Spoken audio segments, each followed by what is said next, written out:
안녕하세요. 저는 나이 40을 넘긴 이혼남입니다.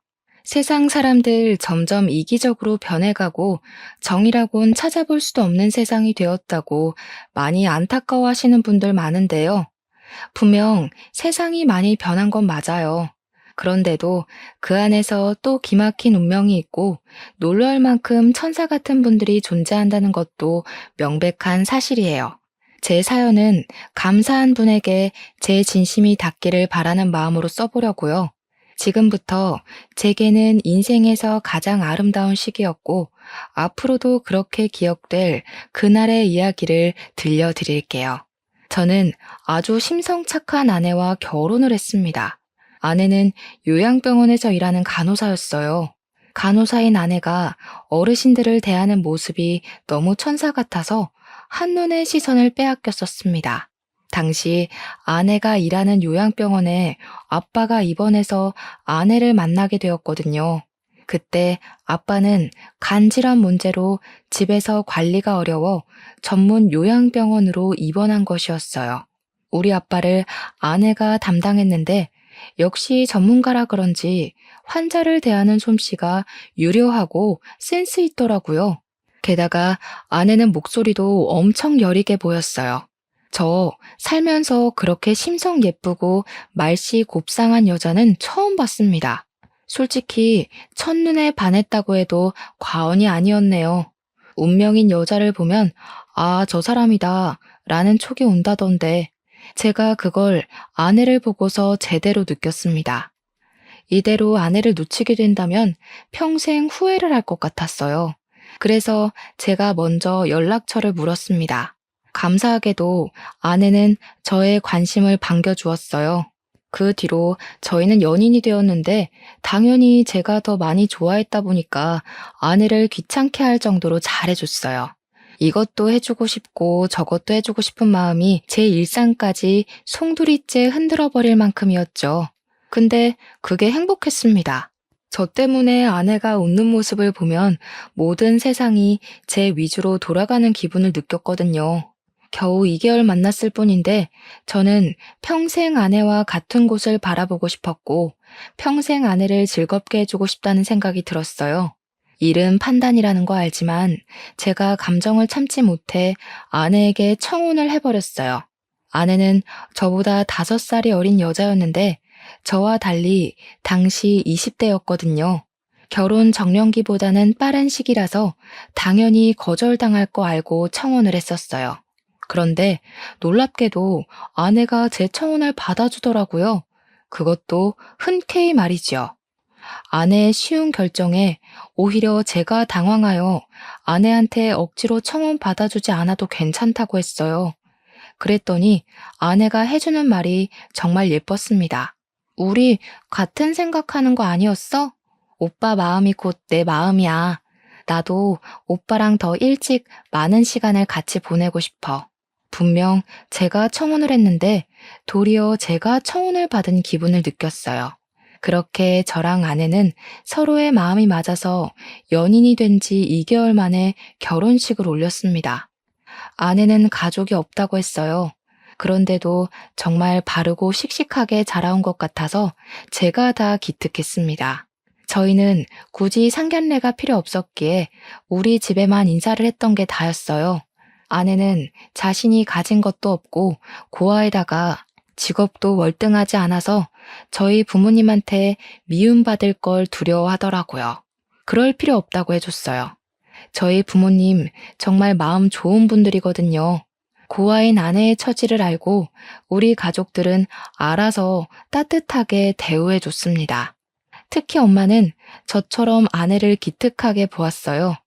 혼자 장하게 컸다면서 하늘에 계신 사돈이 자랑스럽겠다고 아내의 긴장한 마음을 풀어주기도 했습니다.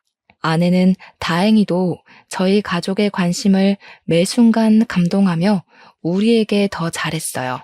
무엇보다 기뻐하긴 아빠가 제일 기뻐했죠. 아내와 아빠는 간호사 대 환자로 더 친하게 지냈습니다.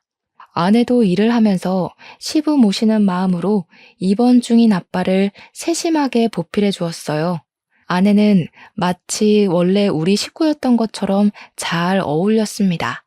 엄마는 저녁마다 우리를 꼭 불러서 아내를 밥 한 끼 든든하게 먹인 후에 배웅해주고 그랬어요. 아내가 저희 집안 식구가 되자 집안에 햇살이 든 것처럼 행복에 겨운 날들이 늘어갔는데요. 어느 날이었어요. 아무리 가정이 화목하더라도 아빠의 병환이 이유 없이 회복될 순 없잖아요. 아빠는 갈수록 건강이 안 좋아졌어요. 간 공여자가 쉽게 나타나지 않아서 아빠의 수술은 계속 미뤄지고만 있던 상황이었습니다.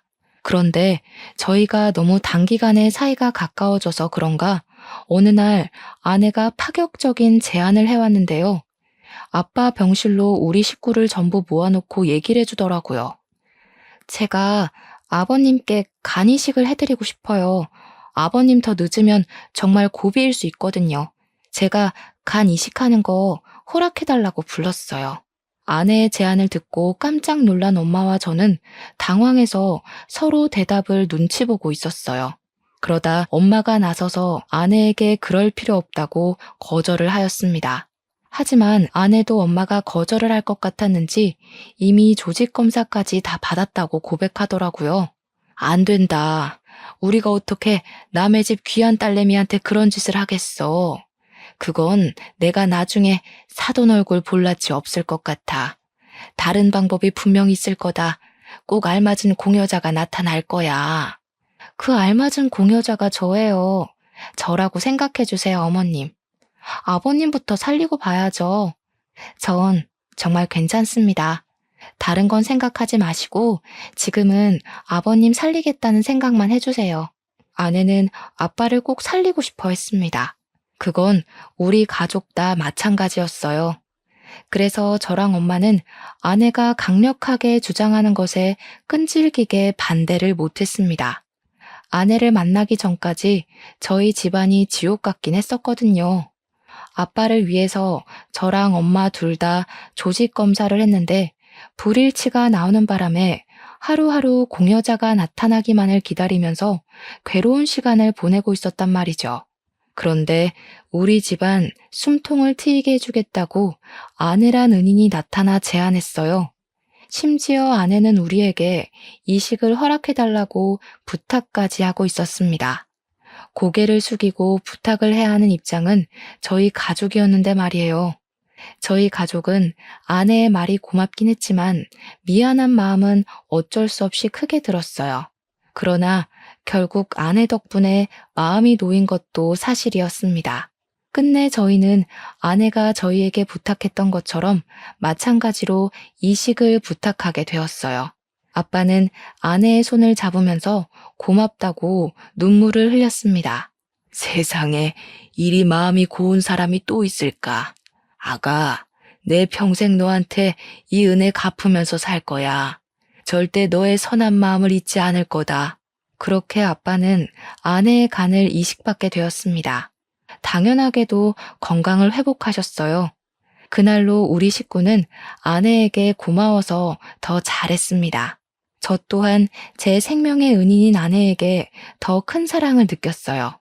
이렇게 큰일을 해준 아내한테 그저 고맙다고 인사만 하는 건 도리가 아닌 것 같았는데 그걸 아빠도 마찬가지로 생각을 했던 건지 아내에게 깜짝 선물을 해주었는데요. 아빠가 아내 명의로 오피스텔 하나 장만해 준 거 아니겠습니까? 저희 아빠가 저 어렸을 때부터 한결같이 짠돌이어서 재산을 갖고 있더라도 흥청망청 내놓는 사람이 아니었는데 아빠가 그런 큰 결단을 내렸다는 것에 저랑 엄마는 정말 놀랐어요. 그래도 아내에게 그렇게까지 해주는 게 마땅하다고 금방 인정을 했습니다. 아버님, 저 이러려고 이식해드린 거 아니에요. 이렇게 큰 선물은 너무 부담스러워요. 내 생명을 구해줬는데 이 정도는 아무것도 아니지. 언제든지 필요한 거 있으면 이 시애비한테 다 말하거라. 우리 새아가한테 나가는 돈이면 나 하나도 아깝지가 않아. 아빠가 능청스럽게 아내의 거절을 거절했어요. 아내는 아빠의 고집을 꺾지 못해 어쩔 수 없이 오피스텔을 받았는데 표정에서 미안한 기색이 한가득이었습니다. 저희는 그런 아내가 마음 편히 먹었으면 해서 생명의 대가로 그만한 값어치를 받는 건 충분하다고 다독여 주었어요.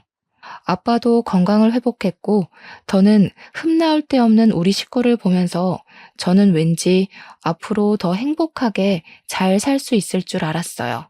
그런데 당황스럽게도 아빠 이식을 무사히 마친 후 사랑만 가득했던 저희 집안이 차츰 변하기 시작했습니다. 그 원흉이 다름 아닌 아내였어요. 아내 덕분에 집안에 행복이 깃들었다가 아내 때문에 그 행복이 우환으로 변해갔어요.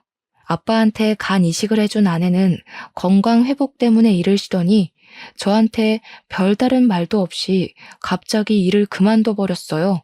처음에는 몸이 많이 안 좋나 체력이 딸리나 생각하면서 이해를 하려 했습니다. 그런데 아내가 집에서 인스턴트를 폭풍으로 먹는 걸 보곤 이제 몸이 괜찮아 보이는데도 복직을 안 해서 좀 걱정되었어요. 돈을 안 벌어서 걱정이라는 게 아니라 어딘가 모르게 사람이 변한 것 같아서 걱정이 되었습니다.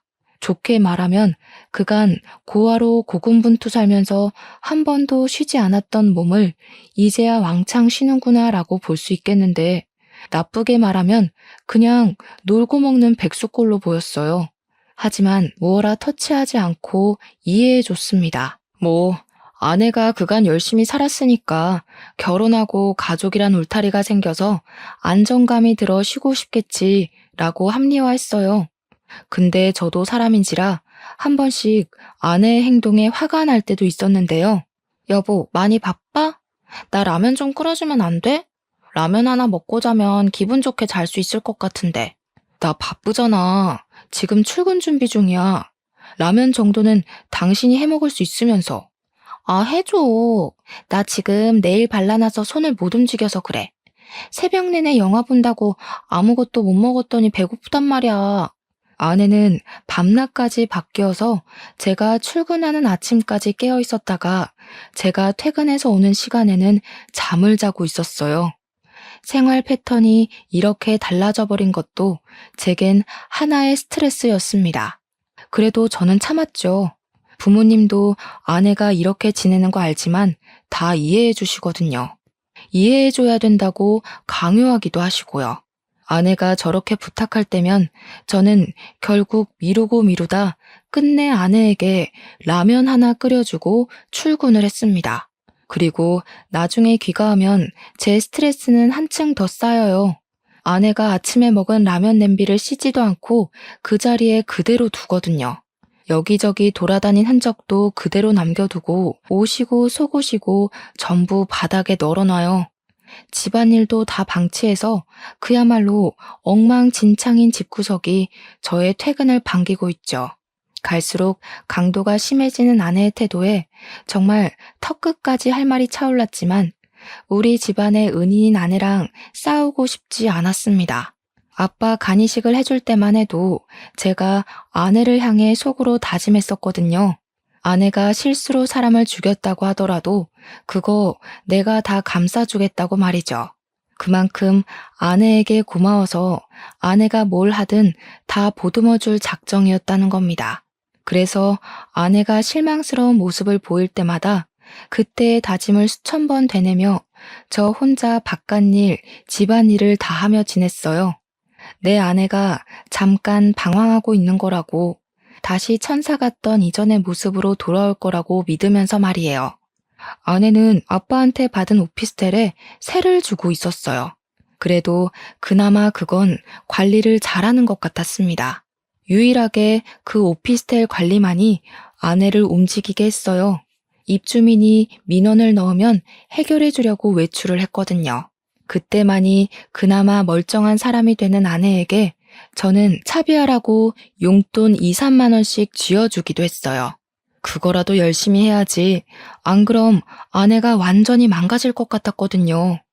그러나 조금이라도 아내가 나아지길 바랬던 저의 바램은 끝내 산산조각이 나고 많은 일이 생겼는데요. 어느 날 엄마한테 전화 오길래 받았더니 엄마가 당황스러운 소리를 하시더라고요. 며느리가 갑자기 전화 와서는 차 한 대만 해달라고 그랬다니까. 그걸 아빠가 해줬어. 경차는 또 창피해서 싫다고 기어코 세단 하나 뽑았다. 돈이 얼마나 들은 줄 아니? 너네 아빠도 그만한 차는 타본 적이 없는데 내가 어디 말할 데도 없고 그건 좀 그렇더라. 뭐라고요? 아내가 차를 뽑아달라 했다뇨. 저한테는 그런 말 없었는데요. 그럼 아내가 지금 차를 갖고 있다는 말이에요? 그래, 한 일주일 됐나? 어쩐지 네가 말이 없어서 전화해봤더니 모르고 있었구나. 나는 설마 너도 허락한 사실인가 싶어서 더 말 못하고 있었잖아. 그럴 리가요. 저도 처음 듣는 사실이라 당황스럽네요. 아니, 근데 아빠는 그걸 왜 해줬대요? 아빠도 아내가 일 안 다니는 거 아시잖아요. 왜 해줬겠니? 그놈의 은인이니까 그렇지 뭐. 네 아빠가 예전에 그런 말 했잖아. 며느리가 부탁하는 거면 다 들어주겠다고. 당연히 생명을 구해준 사람인데 그런 마음 들겠지. 그런데 며느리가 어딘가 모르게 달라진 것 같아서 그래. 원래 이런 거 무턱대고 바라는 애 아니지 않았어? 당연히 아니었죠. 제가 아는 아내도 부모님이 아는 아내도 무례한 요구를 하는 사람이 아니라는 걸 알고 있습니다. 그런데 이렇게까지 변할 수도 있는 걸까요? 부모님도 저와 마찬가지로 혼란을 느꼈나 봅니다. 아내가 간이식을 해줘서 우리 아빠를 살려준 건 고마운 일이지만 그걸 빌미로 먼저 나서서 차를 요구했다는 건 무례라고 표현해도 되지 않나요? 적어도 저한테는 얘기해 줄 수 있었던 거잖아요. 물론 아빠의 생명과 오피스텔 값은 비교할 수 없죠. 그래서 오피스텔 외로 뭘 더 해줄 순 있어요. 그런데 아빠가 알아서 주는 게 아닌 아내가 먼저 아빠한테 요구했다고 하니까 그건 좀 기분이 언짢았다는 겁니다. 저한테 먼저 얘기를 했다면 좋게 좋게 풀어서 아내가 차를 살 수 있도록 도왔을 거예요. 지극히 제 기준인데 저는 아내의 행실이 잘못되었다고 생각했어요. 아내 오면 대화를 해봐야겠다고 생각하고 엄마 전화를 끊었습니다. 그런데 제가 퇴근하고 집에 왔는데도 집안이 컴컴하기만 할 뿐 어디에도 아내가 없는 겁니다. 평소처럼 자고 있는 것도 아니더라고요. 그래서 아내한테 전화를 걸었어요. 마침 다 왔다고 하대요. 바깥에 나온 김에 다른 일을 보느라 늦었다고 5분 뒤에 도착한다더라고요. 저는 집을 내려가 건물 입구에 서서 기다렸어요. 아내한테 차가 있다면 차를 타고 올 거니까요. 그 모습을 보고자 시계만 보면서 대기하고 있는데 정확히 5분 정도 뒤에 세련되고 무난한 검은색 세단이 건물 입구로 가까워 오는 겁니다. 그걸 가만히 쳐다보고 있었어요. 그런데 그 차가 건물 안 주차장으로 안 들어오고 입구와 조금 떨어진 곳에서 세워지더라고요. 그리고 그 차에서 아내가 내리는 거 목격했습니다. 저는 바로 몸을 숨겼어요. 그리곤 또 복잡하게 머리를 굴렸죠. 아내가 당연히 운전석에서 내릴 거라는 생각했는데 제 예상과 달리 조수석에서 내렸다는 것이 저를 혼란스럽게 만들었습니다. 분명 엄마 말로는 아빠가 아내한테 차를 사줬다고 했거든요. 그게 저 차가 아닌 건가? 라는 생각도 들었어요. 그렇다면 저 차는 뭐고 또 저 운전자는 누구지? 그것까지 궁금해지더라고요. 저는 끝까지 아내 앞에 모습을 드러내지 않고 그 차 번호만 찍은 뒤 집으로 올라갔습니다. 그리고 얼마 뒤 들어오는 아내에게 엄마한테 들었던 사실을 물어봤어요. 응, 내가 아버님한테 사달라고 했어. 모르고 있었어? 나는 아버님이나 어머님이 당신한테 말한 줄 알았는데. 우리 부모님 원래 입 무거운 거 알잖아. 그래서 차는 왜? 당신 일도 안 하면서 차가 왜 필요한데? 뭐야, 말 서운하게 하네. 일 안 하는 사람은 차 있으면 안 돼? 나도 다 필요해서 사달라고 한 거야. 설마 아까워서 그래? 나한테 이 정도도 못 해줘? 내가 아버님 은인인데? 그게 아니라 적어도 나랑 의논할 순 있었잖아. 내가 당신 차 사지 말라고 종용하겠어? 그냥 당신이 갑자기 차 사달라고 아빠한테 얘기를 해버리면 아빠가 당황할 수도 있고 오해해서 나쁘게 볼 수도 있으니까 그런 거지.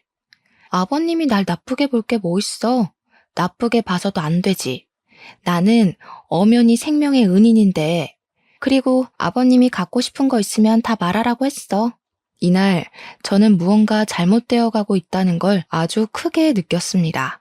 아내가 우리 아빠한테 간이식해준 걸 권리로 이용하고 있다는 걸 깨달았어요. 왜 일이 이렇게까지 꼬여버린 건지 모르겠더라고요. 무척 당황스러웠던 저는 저도 모르게 지금 우리 아빠 이용하는 거냐고 아내에게 화를 내버렸습니다. 그러자 아내가 그런 제 모습을 서운해하며 삐쳐서는 방으로 들어가 버렸어요. 그 바람에 아내한테 차는 어쨌고 얻어 타고 온 차는 뭐냐는 걸 묻질 못했어요. 그날 밤은 저도 머리가 너무 지끈거려서 다른 방에서 잠을 잤습니다. 결혼하기 전만 해도 우리 사이가 이렇게 빨리 틀어질 거란 생각은 못했는데 역시 결혼하기 전 상대방과 사계절을 함께 해보라는 어른들의 말씀을 들을 걸 그랬나 후회가 되었어요. 간호사로서 어르신들을 대하는 아내의 천사 같은 모습이 결코 거짓으로 보이지 않았거든요. 제가 사람을 제대로 알아보지 못해서 이렇게 되어버렸다는 건 누굴 탓할 수도 없는 노릇이라 더 괴로웠던 것 같네요. 그날 이후 저는 아내에 대한 신뢰를 완전히 잃어버렸어요. 그래서 며칠 뒤에 또 입주민 민원을 해결하러 간다는 아내의 뒤를 밟았습니다. 일부러 회사의 연차도 양해를 구하고 당일에 급하게 냈죠.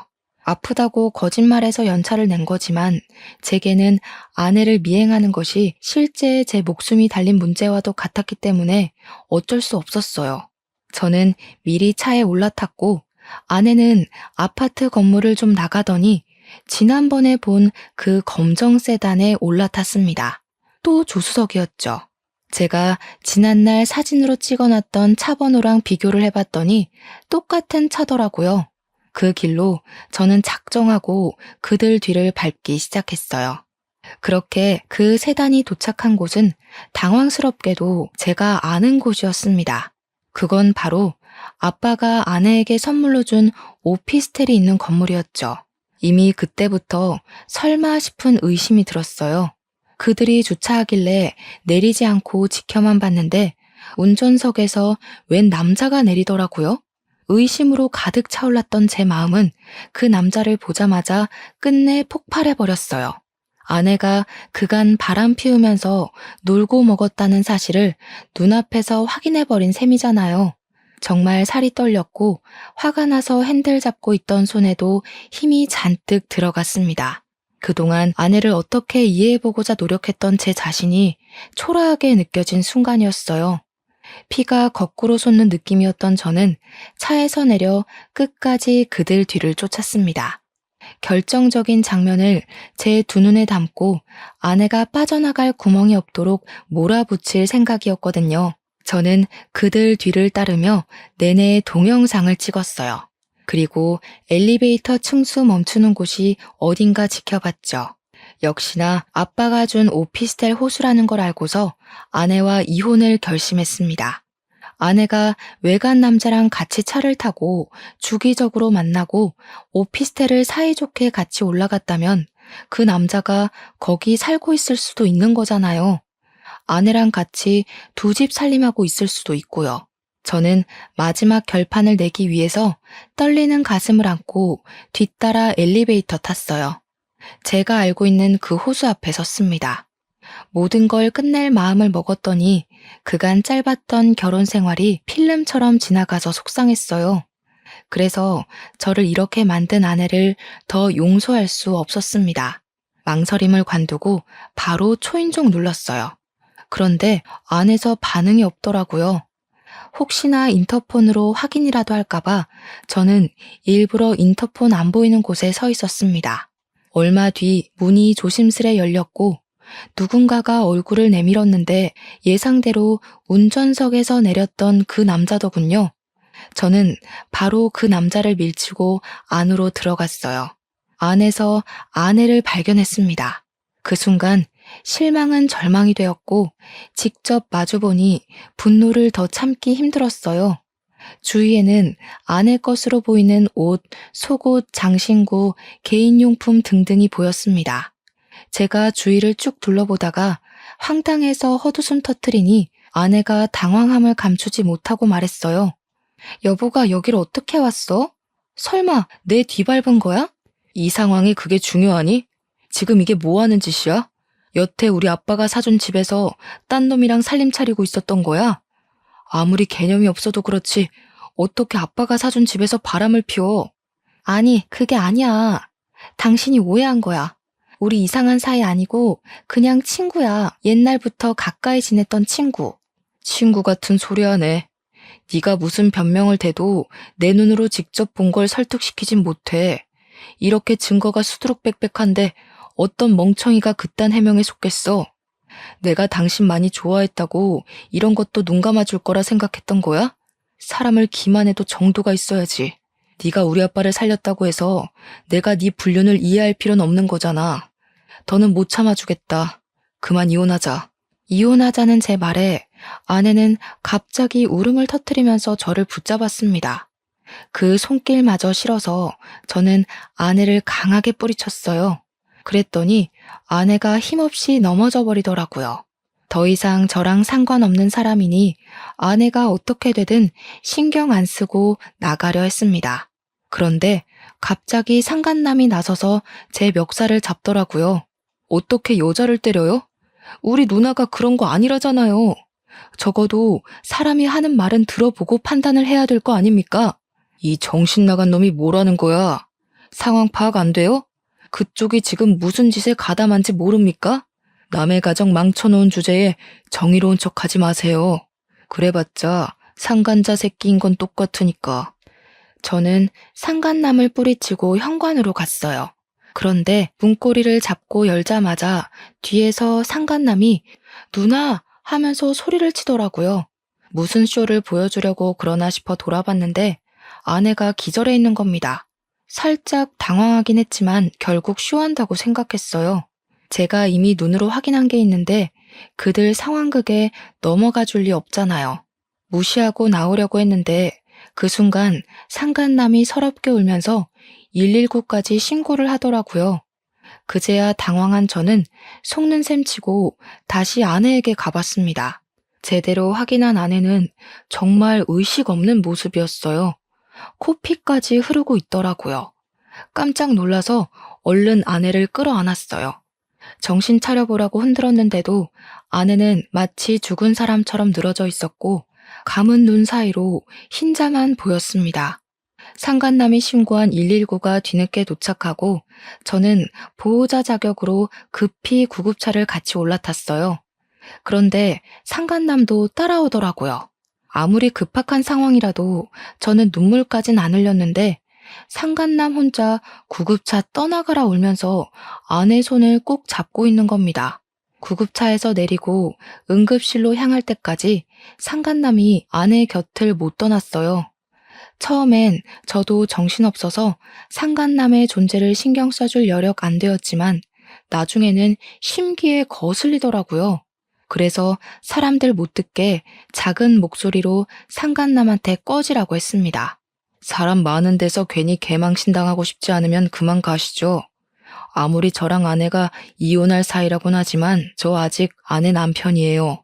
지금 그쪽 상당히 선 넘고 있거든요. 상간남은 아직도 아내 때문에 눈물을 흘리고 있었어요. 곧 울음이 범벅된 얼굴로 저를 째려보면서 제 멱살을 잡더군요. 기가 찼습니다. 지금 당장 멱살을 잡고 싶은 입장은 저인데 되레 저를 상간남 취급하듯 노려보는 상간남이 황당했어요. 그때였습니다. 간호사가 와서 아내 보호자를 찾았어요. 그래서 저는 상간남을 밀어내고 바로 손을 들려고 했죠. 그런데 그것마저 상간남이 먼저 손을 들면서 먼저 나서더라고요. 결국 인내심이 바닥으로 떨어진 저는 상간남에게 성질을 내려고 이봐요 하고 불렀습니다.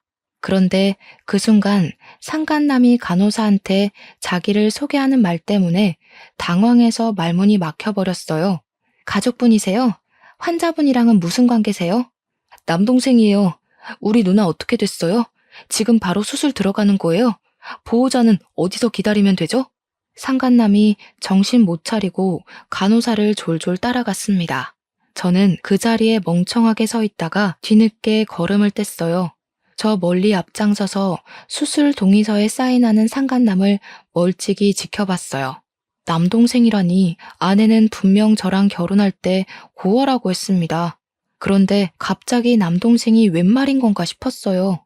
뜻밖의 상간남의 정체에 상당히 혼란을 느꼈죠.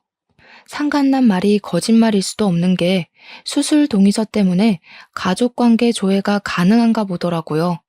심지어 아내랑 이 상간남이랑 그 병원을 자주 방문했는지 이력에 남아 있었다는 것에서 저는 상간남이 아내의 남동생이 맞다는 걸 더 의심할 수 없었어요. 아내는 남동생이 동의해주는 덕에 수술에 들어갔습니다. 저랑 그 남동생 둘이 수술실 앞에 덩그러니 남아 있었어요. 저는 겨우 눈물을 그친 그 남동생을 물끄러미 쳐다봤어요. 무슨 말을 어떻게 물어야 할지 고민하느라 쉽게 질문하지 못했습니다. 그런데 제가 묻기도 전에 남동생, 그러니까 저한테는 처남인 그 남자가 알아서 말을 해주더라고요. 속이려고 그런 건 아닌데 죄송합니다. 누나가 말하지 말래서 말 못했어요. 사실 우리 누나가 좀 많이 아파요. 누나가 직접 말할 때까지 기다리려고 했는데 이건 좀 아닌 것 같아서 말씀드리려고요. 처남이 해주는 아내의 실체는 제가 전혀 알지 못했던 사실들이었고 충격에 입을 다물 수 없었어요. 알고 보니 아내가 혈관 질환이 있어서 1년의 시한부 선고를 받은 상태였더라고요. 아내는 저를 만난 시점에 선고를 받았고 곧 죽음을 앞두었던지라 삶의 의지가 없었는데 저를 만나고 세상이 바뀌었다고 했대요. 저를 많이 사랑했고 사랑하는 사람을 통해 두근거림도 느꼈고 또 그로 인해 다시 사는 기분을 느껴서 좋았다고 했다는 겁니다. 제가 청혼했을 때 아내는 그 청혼을 받아주고 나서도 혼자 고민을 많이 했었대요. 그때 처남이 아내의 고민을 많이 들어줬다고 하더라고요. 끝내 청혼을 거절하지 못했던 건 아내가 마지막 이기심을 발휘했던 거랍니다. 아내가 죽기 전 행복한 기억 하나 정도는 갖고 가고 싶어서 끝내 저한테 병이 있다는 고백을 못하고 결혼을 진행했다네요.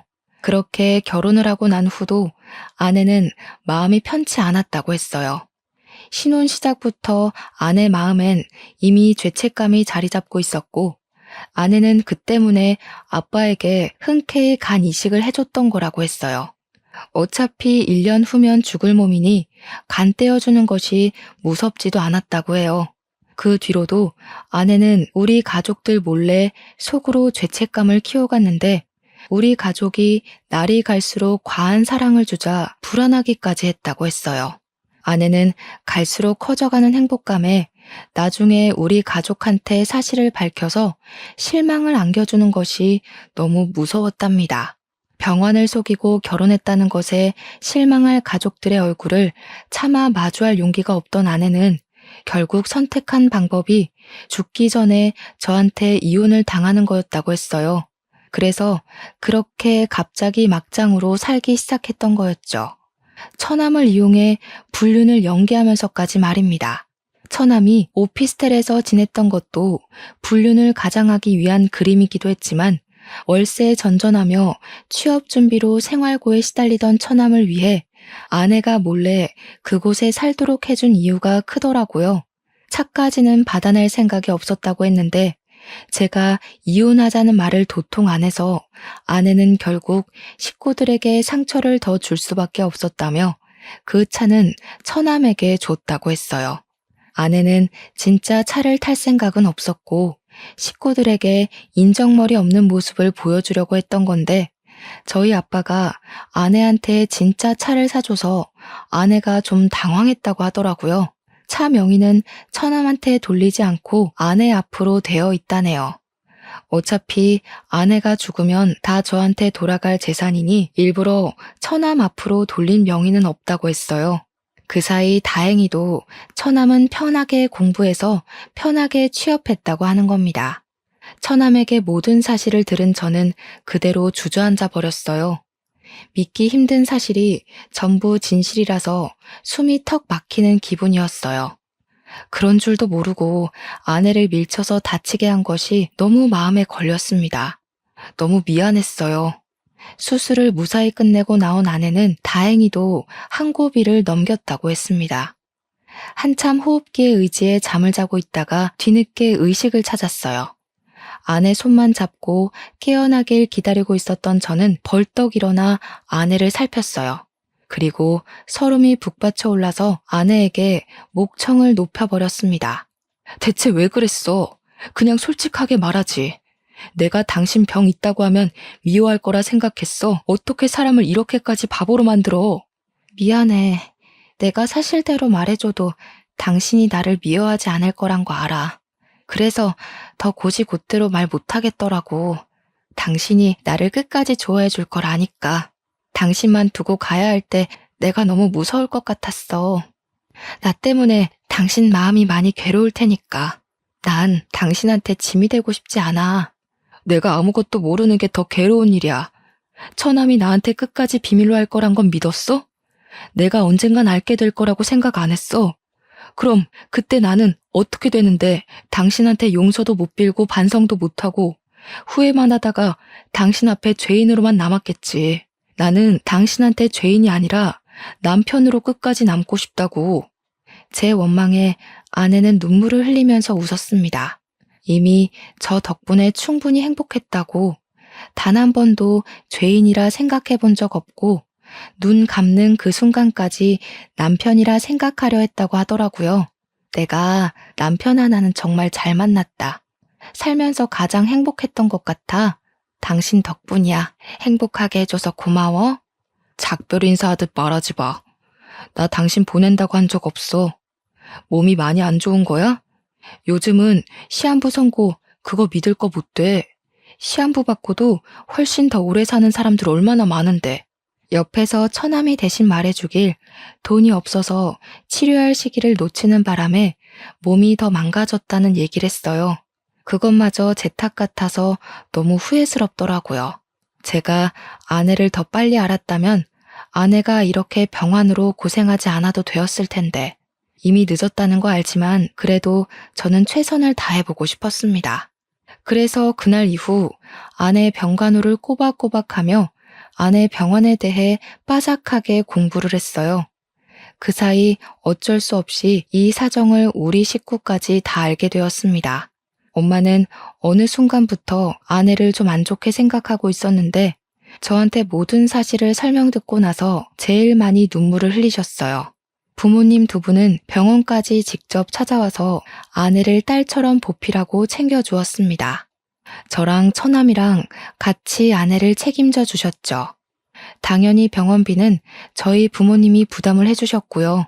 그걸로 처남이 감사하다고 저희 부모님과 저에게 고개를 숙이는데 부모님이 아들 하나 더 있는 것처럼 처남을 안아주면서 고생 많았다고 다독여줬어요.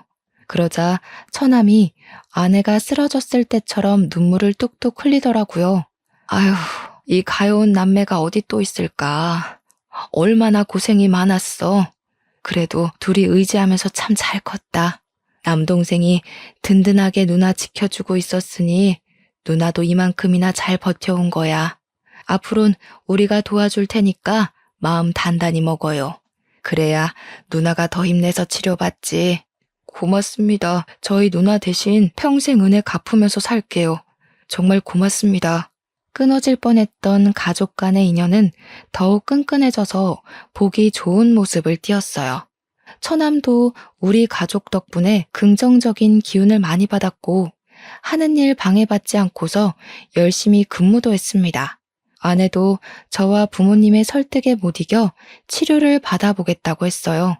제가 여기저기 수소문해도 아내의 상태는 더 이상 가망 없다는 말만 들었으나 치료를 해볼 순 있다고 해서 포기하지 않았습니다. 저희는 일부러 병실에 달력을 걸지 않았어요. 아내가 날짜를 모르도록 하고 싶었거든요. 실제 아내는 오늘이 무슨 요일인지 한 해가 끝나기까지 얼마나 남았는지를 모르고 생활하였습니다. 외출이 가능해서 저랑 데이트도 종종 했고 처남을 데리고 가까운 곳으로 가족여행도 다녔어요. 아내는 갈수록 웃는 날이 늘어갔고 얼굴에 혈색이 도는 것이 꼭 건강을 되찾은 사람처럼 보였어요. 그럴 때면 말이 안 된다는 거 알지만 아내의 병환이 완치가 된 게 아닌가 하는 희망을 품었습니다. 그러나 아내가 예고 없이 기절을 하는 건 막을 수 없었고 한 번 쓰러지면 의식을 찾기까지 걸리는 일자가 점점 늘어나는 것도 아내의 상태를 자각하게 만들었어요. 저는 주로 아내 곁에서 취침을 했지만 생필품 때문에 한 번씩 집에 들르곤 했는데 그때마다 죽도록 참았던 눈물을 쏟았어요. 아내 앞에서는 희망을 주고 미래를 계획하면서 평생 함께 할 수 있다고 약속을 해줬지만 저는 알고 있거든요. 아내 몸 상태가 얼마나 악화되어 가고 있는지 말이에요. 아내를 떠나보낼 준비가 도통 안 되는데 선고받은 시간은 점점 다가오고 날짜를 알고 있는 저희만 갈수록 표정 관리가 어려웠습니다. 어느 순간부터 아내도 제가 집에만 가면 울고 온다는 걸 아는 것 같더라고요. 그럴 때마다 말없이 저를 안아주면서 해주는 말이 있었는데요. 옛날엔 내가 당신 손잡고 우리 식구들 앞에서 눈을 감는 게 너무 무서웠는데 이제는 꿈을 꿨던 것처럼 기분 좋게 떠날 수 있을 것 같아. 고마워. 사랑해. 아내 앞에선 울고 싶지 않은데 저도 어쩔 수 없는 사람인지라 아내와 이별이 가까워오니 이성을 바로잡기가 힘들었어요. 언젠가부터 아내는 안 울었는데 제 눈물은 수돗물처럼 줄줄 흘렀습니다. 그런데 이런 저희를 하늘에서 안쓰럽게 여긴 건지 제 아내에게 작은 기적이 생겨났어요. 아내가 선고받은 1년의 기간이 이미 지났는데도 아내가 저희 곁을 떠나지 않았다는 겁니다. 당연히 섣부른 기쁨일 수 있기 때문에 일부러 날짜를 넘겼어도 티를 내지 않았어요. 그런데 일주일이 지나고 2주일이 지나고 한 달이 지나도 아내는 저희 곁을 떠나지 않았어요. 그것에 놀란 저는 이 사실을 밝혔고 식구들 또한 전부 놀라서 아내에게 날짜를 가르쳐 줬어요. 가장 어안이 벙벙했던 건 아내였을 겁니다. 그때 저희 가족 모두가 상상만으론 안 될 행복을 가득 느꼈네요. 의사 선생님도 잘 이겨내고 있는 아내와 진심을 다해 돕는 가족들이 있어서 일어난 기적인 것 같다고 하더군요. 이렇게 쭉 행복할 일만 있었다면 좋았겠지만 한참 기운이 좋다가 어느 순간 갑자기 아내 건강이 확 꺾여버렸어요. 그때 저희 가족들은 또 한 번의 절망을 느꼈습니다. 어쩌면 시한부 기한을 넘기기 전보다 더 큰 절망을 느꼈는지도 몰라요. 저희는 다시 으쌰으쌰 힘을 내려 했으나 이젠 정말 마지막이 다가오는구나를 느꼈을 정도로 아내는 큰 병마와 싸웠어요. 그렇게 아내는 1년 시한부 선고를 받고 1년을 더 산 뒤에 결국 눈을 감고 말았습니다. 아내는 자신에게 시간이 얼마 남지 않았다는 걸 느꼈는지 눈을 감기 10분 전쯤에 우리 식구들한테 기운내서 작별 인사를 했어요. 좋은 기억 만들어줘서 고맙습니다. 다들 저한테 은인이에요. 제 동생한테도 좋은 가족이 되어준 거 정말 감사해요. 꼭 잊지 않을게요. 가족들에게 끝인사를 한 아내는 제게 개인적으로 더 행복했으면 좋겠다는 말을 하고는 잠을 자듯 그렇게 눈을 뜨지 못했습니다. 우리 식구는 그 자리를 한동안 뜨지 못하고 정말 많이 오열했어요. 사람이 숨을 거두고 나면 인체 중 청력 기능이 가장 늦게 죽는다고 하더라고요. 저는 끝까지 아내의 손을 잡고 울면서 사랑한다는 말을 많이 해줬네요. 그 뒤로 저는 공허한 시간을 보냈어요. 아내 앞으로 된 사망보험금이 전부 제게로 왔고 아내가 아빠한테 받았던 재산도 전부 저한테 상속되었습니다. 아내는 정말 저희 가족한테서 조금도 욕심낸 것이 없었고 가져간 거라곤 저희들과 함께한 추억밖에 없었죠. 첫인상부터 천사로 보였던 아내는 끝까지 천사가 맞았네요. 제게 곁에 잠깐 머물다간 하늘의 소유물이었다고 위안을 삼고 있습니다. 잠깐이었다고 하더라도 저는 아내를 절대 잊지 못할 겁니다. 아내에 대한 그리움이 너무 강해서 재혼 생각은 전혀 안 하고 있어요. 아, 그리고 아내랑 헤어졌다고 해서 홀로 남은 처남과 남처럼 지내고 싶진 않았어요. 가족이 되어주고 싶어서 처남을 근근히 챙기고 있습니다. 저희 집에 2주에 한 번은 와서 같이 밥을 먹곤 해요. 원래 아내 것이었던 오피스텔이랑 차는 제가 처남 명의로 돌려주었어요. 아픈 아내를 보필하면서 홀로 마음고생 많았을 처남이 앞으로는 돈 때문에 소중한 걸 잃지 않고 잘 살았으면 싶었거든요. 심지어 아빠는 아내에게 갚을 평생 은혜를 처남에게 대신 갚아줄 생각인가 보더라고요. 아내한테 그랬던 것처럼 처남에게도 뭐 필요하면 언제든지 말하라면서 든든한 부모가 되어주셨어요. 저희가 여전히 끈끈하게 살고 있다는 걸 아내가 보고 좋아해줬으면 좋겠네요. 아마 아내의 심성이라면 분명 저희 가족의 행복을 더 빌면서 앞길이 순탄하도록 보좌해주지 않을까 싶어요. 언젠가 다시 만나게 될 아내를 생각하면서 이만큼 사연을 써보았습니다. 이 글을 아마 아내에 관한 저의 마지막 기록이 될 것 같네요. 들어주시는 청취자분들이 계셨기에 제게 이렇게 아내의 기억을 또 한 번 떠올려 봅니다. 너무 감사하고요. 부디 다들 건강하게 오래오래 행복하셨으면 좋겠어요. 고맙습니다.